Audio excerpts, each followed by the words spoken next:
Yeah, I'm going to be talking about what to do with the data once it's sitting on your hard drives, and basically about spike sorting and spike interface. I have three main phases of this talk. First, we'll have a very brief introduction of the general concepts of spike sorting. Then we'll talk about how to run different spike sorting software through the spike interface framework. And finally, I will present some cool features of spike interface that can be helpful for analyzing your pixels data. So let's get started. What is spike sorting? So as you record data with your extracellular probes, specifically in your pixels, you'll see that they contain a mixture of activities of many different neurons. And so the goal of spike sorting is to extract and isolate these single units and their spike trains from this mixture of extracellular signals. And this is a very essential step in extracellular electrophysiology for many kinds of studies. So personally, I consider spike sorting still as a pre-processing step. And the fun part and the real science starts after spike sorting, but we do need spike sorting to get to the single cell resolution. Now, the basically main assumption of spike sorting is that different neurons will actually exhibit a different signal on an extracellular probe. And it's kind of bound to the biophysics of neurons. So based on the morphology of a neuron, their electrical properties and their orientation with respect to the probe, actually, we can assume to a certain extent of certainty that each neuron will actually have a very unique signature or footprint on your extracellular signals. And if we assume that, then spike sorting can be seen as a blind source separation problem. In this case, the sources will be the individual neurons that make up our recordings. And spike sorting basically aims at solving the problem or at answering the question of who says what and when, right? So which neurons is firing an action potential and at what time. Let's take a look very briefly at a generic spike sorting workflow. So we start with our extracellular recordings. You see here, we see some spikes and also some underlying lower frequency oscillations. So these are the LFP. Again, for NeurPixels 1.0, you're not going to see these like low frequency oscillations because at least on the AP streams, they'll be already filtered out. But then we need to pre-process the signals to try to focus our attention on the spikes. So this is really what we care about. So usually these steps involves additional filtering, maybe some denoising techniques like whitening or common median reference and more, maybe some artifact removal. And then after we have pre-processed the signal, we need to detect the spikes. So this is usually done by a relatively simple threshold crossing. The idea is that you identify some thresholds depending on the statistics of each channel. And then whenever the signal crosses this threshold, we think that could be a putative spike. So when we have these putative spikes, we can extract some snippet around the spike of 1 millisecond or so, and we need to carefully align these waveforms in time. Then this is relatively standard, and actually you'll hear more about this tomorrow when Marius is going to explain how Kilosort works. But then the very key steps of the pipeline are the next ones. So the first one is clustering. So after we have aligned and extracted and aligned our spikes, they are high dimensional because each spike has many time samples. It appears on many different channels. So we have to first reduce the high dimensional space into something that we can manage. So we have to do some dimensionality reduction and extracting some relevant features from these waveforms, and then we need to cluster these spikes. So clustering is really a key step here to isolate single neurons in the recording. So the output of clustering will be a set of putative templates which are assumed to be different neurons in your recordings. Now, not until recently, so I would say until less than 10 years ago, spike sorting ended here. We didn't have these high density probes. We had a relatively low number of channels. So we could assign a label to each of these spikes and be done with spike sorting, right? The problem is that with the recent advances in neurotechnology, things are starting to be a little bit unmanageable. Why? Because first of all, clustering does not scale really well with the number of samples. And as we have these probes covering many different brain areas and recording from hundreds of spikes of neurons at once, right? Clustering is going to just take too much time to assign a label to each of these detected spikes. And second of all, maybe most importantly, is that clustering doesn't work very well when we have spike collisions or spatiotemporal overlaps. So imagine here you have two neurons that are basically, they have a similar or slight overlapping template and they fire at the same time. What you record extracellularly is a sum of the two waveforms, right? And so if you think about this process, we get the waveform, dimensionality reduction, and then clustering. These overlapping spikes will not fall in any of these two clusters, but we will kind of be in between. So they will probably be clustered or will make errors in the clustering.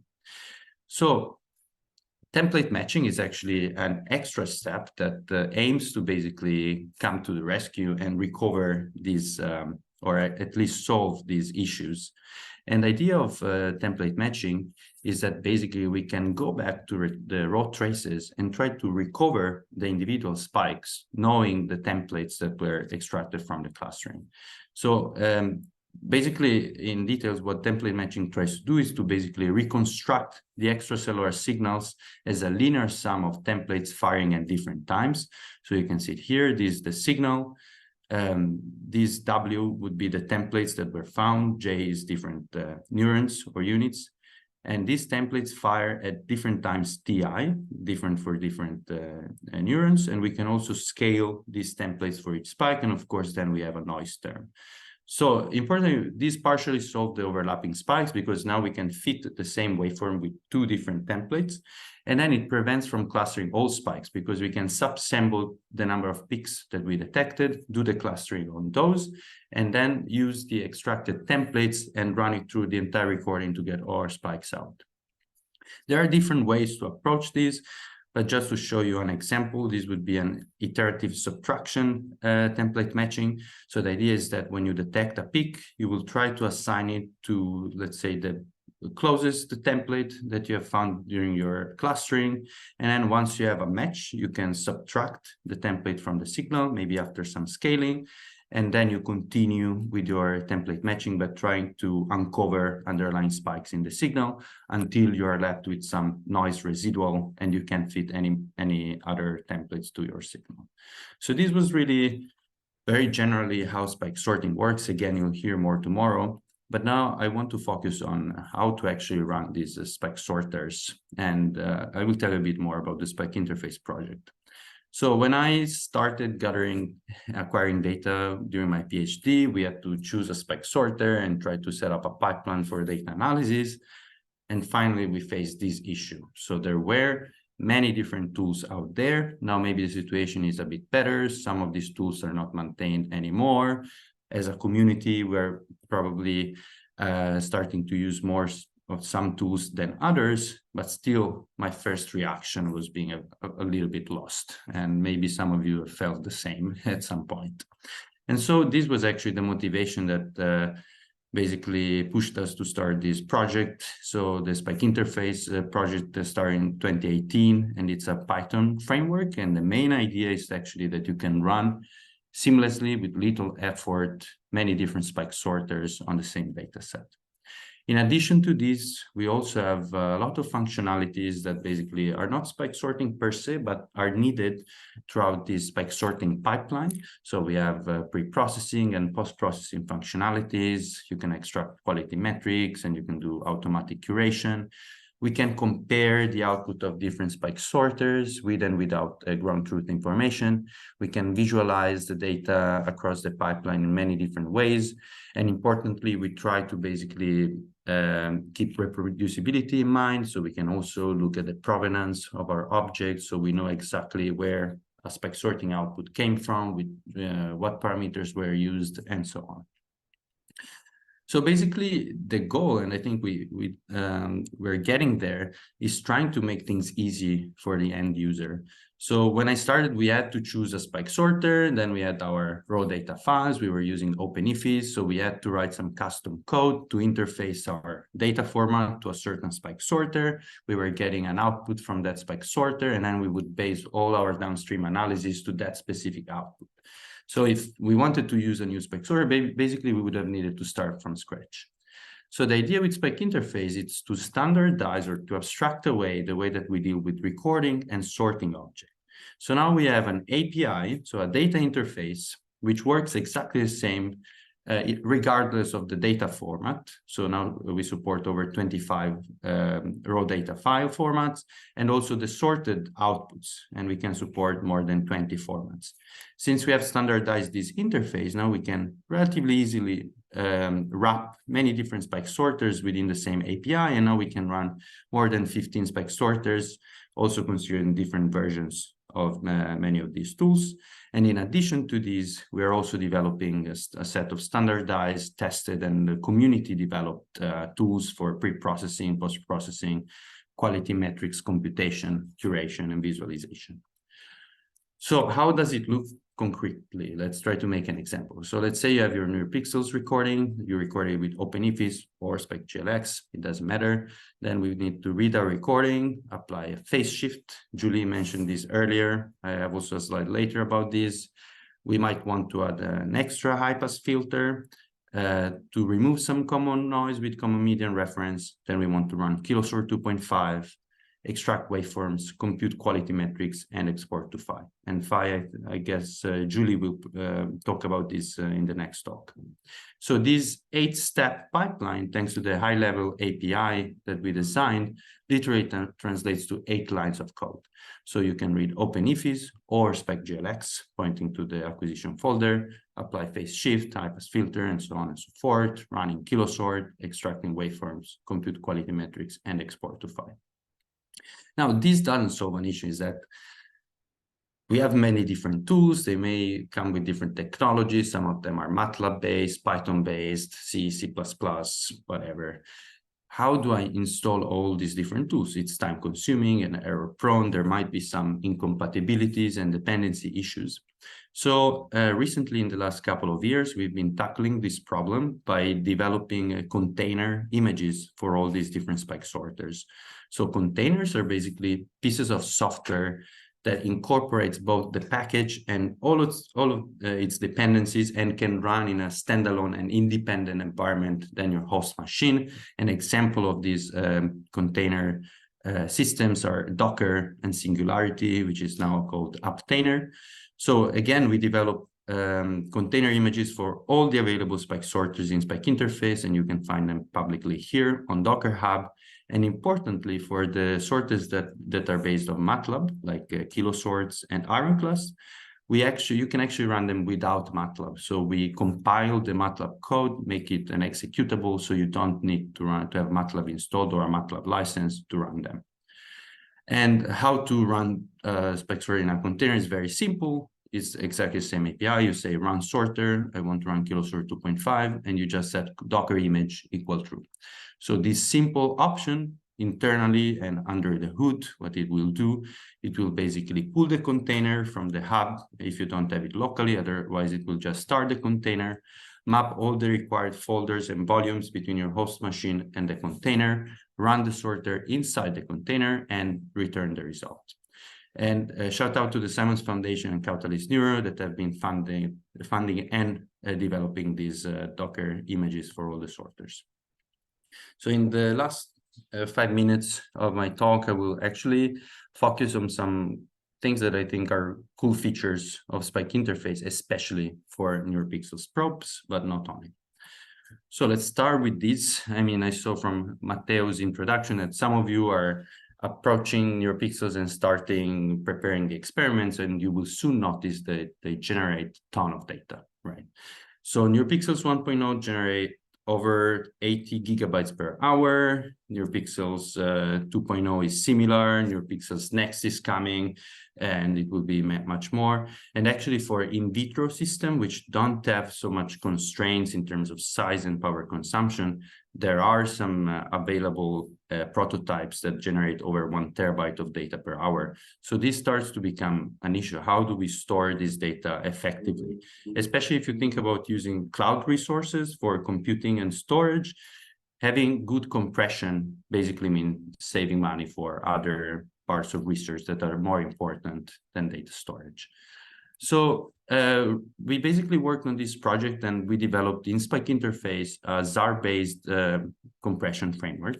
So ZAR is a very cool project that supports chunking and compression of large-scale arrays. So if you don't know it, I suggest you check it out. It's really cool. And recently we published a paper where we benchmarked many different strategies for IFIS compression. And we actually found that compressors that were developed for audio signals work really well for electrophysiology, probably because there are some similarities. So now at the Allen Institute, we're actually using a codec, which is called WAVPAC, and it's an audio codec that allows us to compress NeurPixels 1 probe down to 27% of their initial size, and for NeurPixels 2 probe down to the 40%. And this is how it looks. It's really simple. You just read your recording, define a compressor, and save it to ZAR format, applying that compressor. And you can also compress in parallel using as many jobs as your machine can handle. A second important point that was touched before by Julie is this phase shift. So again, the problem is that NeurPixels have 384 simultaneously recording channels, but a lower number of analog to digital converter. So this means that all channels are not sampled exactly at the same time, but there are some intersample shifts in between channels. So in SpikeInterface, we have ported some of the code that was in PyKilosort into this phase shift preprocessor. So you can basically just shift back the channels at the right as they were sampled at the same time. And this helps a lot if you're trying to do some denoising, as you see here from this paper from the IBL. If you don't do phase shift and then do median subtraction, you are left with this artifact. If you do phase shift and then do median subtraction, you actually clean up the signal much more. Another cool feature that we have been working on is drift. So drift happens when the neurons move relative to the position of the electrodes over time, and this is what also Matteo showed before. So basically, there was an imposed motion, and you can clearly see this in these raster maps. And recently, actually, 2023. So this year, we published a preprint where we actually broke down and implemented as a modular architecture many different drift correction options. So you can run them independently of the spike sorters, and you can basically run motion correction for prior to any spike sorter as well. So drift correction doesn't need to be implemented inside the spike sorter, or if a spike sorter doesn't have it implemented, you can apply it beforehand. The final cool feature that I want to talk about before closing is basically the development of a web-based solution for cloud-based visualization and curation of IFIS data. So as you'll see with NeurPixels probes, the amount of data start to be manageable. So you won't have all the data sitting in your laptop or your workstation. So you might use some cloud storage or some remote repositories. And we have developed with Jeremy Migeland at the Flatiron Institute a framework for visualizing IFIS data in these as web applications. So the idea is that you upload some plotting data to the cloud, and then you have an application that is capable to retrieve this data and render them with as rich and interactive views. And these basically generate some links. I'll share this slide and you can see this, you can click on these links. Actually, I can very briefly show you how they look. So this is what we use for quality control for the raw data. You see here we have different layers of the raw data. This is the high pass, common median reference, and a high pass spatial filter. So we can see how each experiment looks. We can also plot an entire raster map of the experiment. And we also developed a sort of a web-based version of Phi, and we are using this for manually visualizing and manually curating our spec sorting results. So if you're used to Phi, or you'll see it later, it's very similar. You can scroll through the units, and you can also do some labeling. For example, this unit, you can sort by similarity here. It's very similar to this other unit here, and you can say that you want to merge these units, and now they look good, so you can just accept them, and then you can export these curation files. I also have GIF here in case things didn't work. Yes, but to summarize, I presented a very brief introduction to Spike sorting, so what to do with your data after it's sitting on your hard drive. Then I introduced SpikeInterface as a framework to construct and run your Spike sorting jobs. And finally, I present some cool features of SpikeInterface that I hope will make your life easier when dealing with NeuroPixels data. And I want to thank the many users and contributors, especially Samuel Garcia is the other SpikeInterface core developer, and Pierre Ige, which also put together this material with us. All the other contributors, again, it's a very community-based project, the funding agencies, and thank you all for the attention.